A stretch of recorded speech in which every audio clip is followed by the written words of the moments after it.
आप सभी को हिंदू नववर्ष की बहुत बहुत शुभकामनाएं। सर्व मंगल मांगल्ये शिवे सर्वार्थ साधिके शरण्ये त्र्यंबके गौरी नारायणी नमोस्तुते सर्वाबाधा विनिर्मुक्ते धनधान्य सुतान्विता मनुष्यो मत प्रसादेन भविष्यति न संशयः। आज हम दशम स्कंद के अगले अध्याय में प्रवेश करते हैं।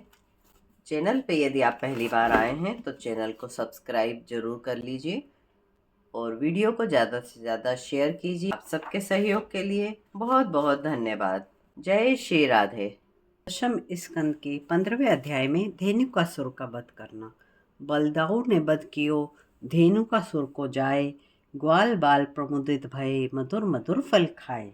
श्री सुखदेव जी बोले, हे परीक्षित, जब बलराम और श्री कृष्ण जी ने 6वें वर्ष में प्रवेश किया तब उन्हें गौ चराने की अनुमति दी गई। वे प्रसन्न ग्वाल बालों के साथ गौएं चराने लगे। उनके चरणों से वृंदावन की भूमि पवित्र होने लगी।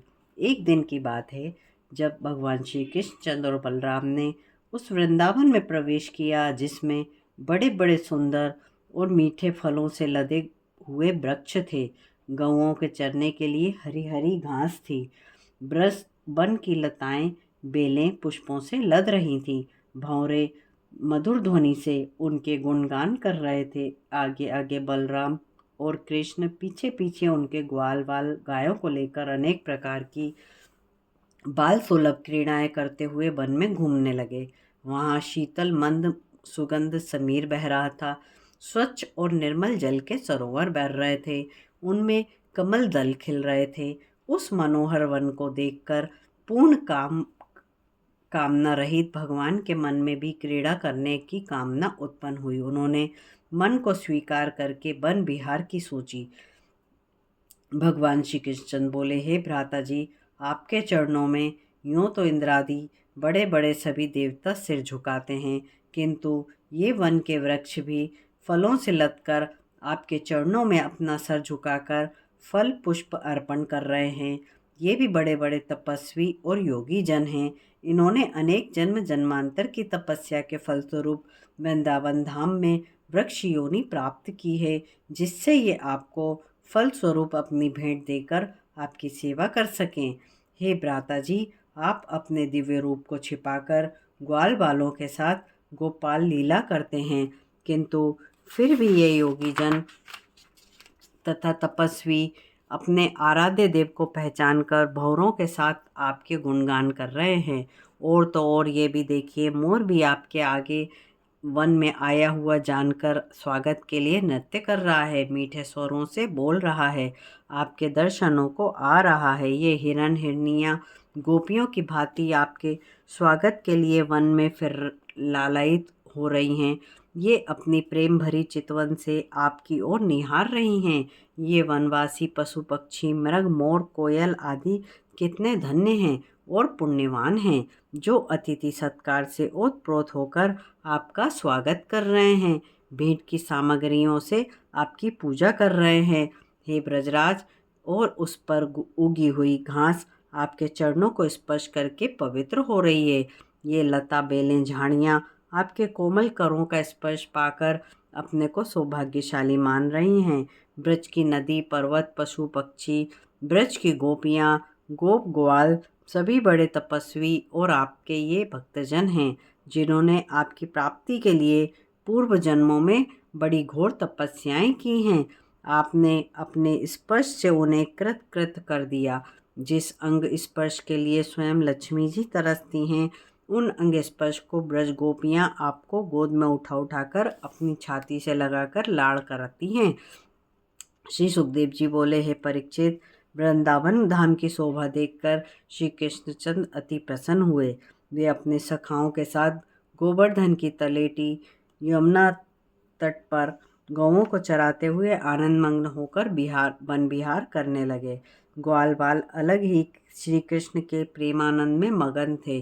ग्वाल बाल वन पुष्पों की माला बना बनाकर बलराम और श्री कृष्णचंद्र को पहनाते और फिर स्वयं पहनते। उन्हें मीठे मीठे फल लाकर खिलाते, फिर स्वयं खाते। श्री कृष्णचंद्र कभी कभी कोयल की बोली बोलते, कभी राजहंसों की बोली बोलते, कभी मोरों की गुंजार से गुंजाते, कभी बंदर भालू की बोली बोलते, कभी ठुमक ठुमक कर नाच कर ग्वाल वालों को प्रसन्न करते। तब बलराम जी भी खेलते खेलते थक जाते और ग्वाल वालों की गोद में सिर रखकर सो जाते। श्री कृष्णचंद्र उनके पैर दाबते, जब ग्वाल बाल पंखा झलते, इस भांति बड़े भ्राता की थकान दूर करते। जब ग्वाल बाल परस्पर मल्ल युद्ध करते, तब बलराम श्याम दोनों भाई एक दूसरे के कंधों पर हाथ रखकर उनकी कुश्ती देखते और वाह वाह की ध्वनि करते। कभी जगत के नियंता अजय भगवान ग्वाल बालों से कुश्ती करते, कभी ग्वाल बालों की गोद में सिर रखकर किसी वृक्ष की छाया में लौट जाते। ग्वाल बाल उनके चरण दाबकर उनकी सेवा करते। कोई कोई अपनी पिछली लीलाओं का ही गुणगान करता। इस भांति विश्वपति भगवान श्री कृष्णचंद्र अपने बनाए हुए विश्व के साथ स्वयं क्रीड़ा, वन विहार, बाल लीला नित नई नई करते। यद्यपि वे अपने ऐश्वर्य को छिपाते रहते, किंतु फिर भी कभी कभी प्रकट हो ही जाता था। हे परीक्षित, बलराम तथा श्री कृष्णचंद्र के सखाओं में मुख्य सखा थे श्री दामा। एक दिन श्री दामा और अन्य सखाओं ने बलराम और श्याम दोनों से कहा, है श्याम सुंदर बलराम भैया, यहाँ से कुछ ही दूरी पर एक तालबन है जिसकी शोभा अति निराली है। वहाँ ताल के वृक्ष सदा मीठे मीठे फलों से लदे रहते हैं। वे पके पके फल गिर गिर कर पृथ्वी को ढक रहे हैं। वहाँ एक धेनुकासुर नाम का राक्षस रहता है। वह उन वन की रखवाली करता है। उसके साथ ही अनेक राक्षस भी उसके साथ रहते हैं।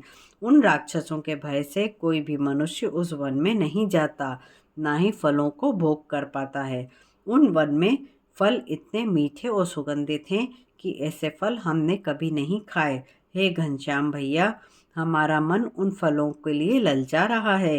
हे बल भैया, हमें तुम उन फलों को खिलाना, हमारी बड़ी अभिलाषा है। आप दोनों उस वन को अवश्य देखें। अपने सखाओं की ऐसी उत्कंठा जानकर सबकी अभिलाषा पूर्ण करने वाले श्याम सुंदर ने उनकी बात स्वीकार करी और बलराम भैया के साथ में उस वन की ओर चल दिए।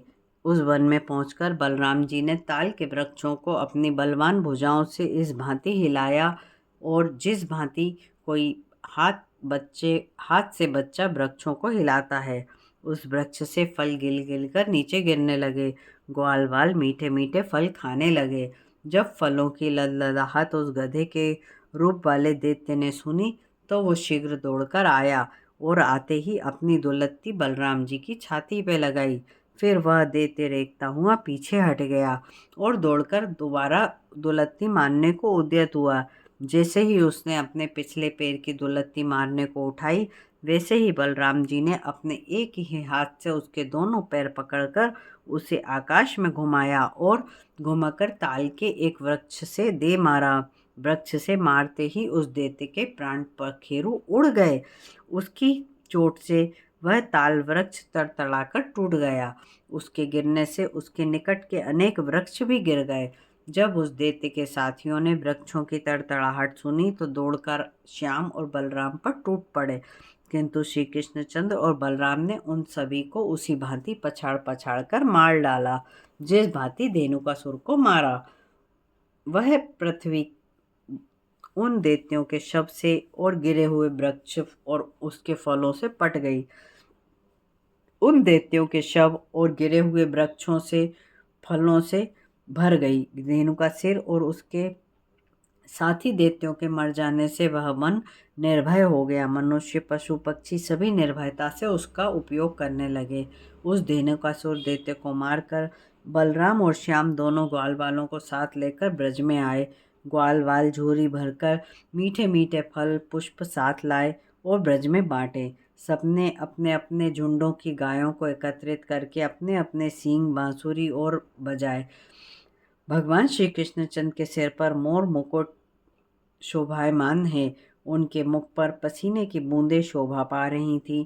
उन पर भी गौओं के खुरों से उड़कर ब्रजरज उनके मुकुट और मुख पर और अधिक शोभायमान थी। उनके केशों में वन पुष्प गुथे हुए थे। मनोहर मुस्कान और मधुर मुरली की तान सुन सुनकर ब्रज बालाओं के दैत्य और उनके हाथों से निकले पड़ रहे थे। वे दिन भर की विरह ज्वाला को शांत करने के लिए अपने प्यारे श्याम सुंदर के दर्शनों के लिए अपने अपने घरों से निकलकर मार्ग में खड़ी हो गईं। उनके नेत्र भगवान श्री कृष्णचंद्र के दर्शनों के लिए तड़प रहे थे। उनके दर्शन करके भी नेत्रों की तड़पन शांत न हुई। नेत्र अपलक होकर एकटक उनके मुखारबंद को अतृप्त होकर निहारते ही रहे। जब भगवान ने अपनी मधुर मुस्कान से सबका स्वागत किया, तब प्रेम भरी चितवन का सत्कार स्वीकार करके ब्रजबालाओं के नेत्र प्रसन्न हुए। घनश्याम और बलराम जब घर पहुंचे, तब माता यशोदा ने प्रेम से दोनों को गोद में बिठा लिया। पहुंचकर गर्म जल और शीतल जल से स्नान कराया। तत्पश्चात स्वच्छ वस्त्र पहनाकर उनकी इच्छानुसार उन्हें भोजन कराया। फिर श्याम बलराम बड़े आनंद से सुंदर शैया पर विश्राम करते हुए सो गए। इसी भांति बलराम और श्याम दोनों ब्रज में नित्य ने अनेकों लीलाएं करते थे। एक दिन की बात है, श्याम सुंदर अपने ग्वाल वालों को साथ लेकर गौएं चराते हुए यमुना तट पर पहुंचे। एक दिन बलराम उनके साथ नहीं गए। उन दिनों ग्रीष्म ऋतु थी। गाय और ग्वाल वाले जल की प्यास से अति व्याकुल हो उठे। उन्होंने जाकर शीघ्रता से यमुना का विषैला जल पी लिया। उस जल के पीते ही सब ग्वाल वाल और गौएं प्राणहीन होकर यमुना के पुलीन पर गिर गए। उनकी यह दशा देखकर सबके जीवनदाता श्री कृष्णचंद्र ने अपनी अमृतमयी दृष्टि से सबको जीवित कर दिया। जिनके रक्षक स्वयं भगवान हैं, उन्हें मृत्यु से क्या भय। वे सबके सब उठकर खड़े हो गए। उन्होंने जान लिया कि हमने विषैला जल पी लिया था, इसके कारण हमारी मृत्यु हो गई थी, किंतु हमारे रक्षक श्याम सुंदर ने हमें जीवन दान दिया। इस प्रकार 15वां अध्याय समाप्त होता है। 16वें अध्याय में कालिया नाग के नथने की कथा को हम श्रवण करेंगे। कर्पूर गौरम कर्णावतारम संसार सारम भुजगेंद्रहारम सदा वसंतम हृदयरविंदे भवम भवानी सहितम नमामि। प्रेम से बोलिए जय जय श्री राधे, जय जय श्री श्याम।